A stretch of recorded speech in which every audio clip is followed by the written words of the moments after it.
அசஞ்சி வரும்போது உள் மனசு தத்தடிக்கும் உறக்கம் வருது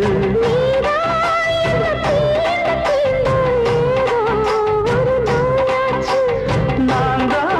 உன்னை சீண்டி சீண்டி பார்த்து ரொம்ப நாளாச்சு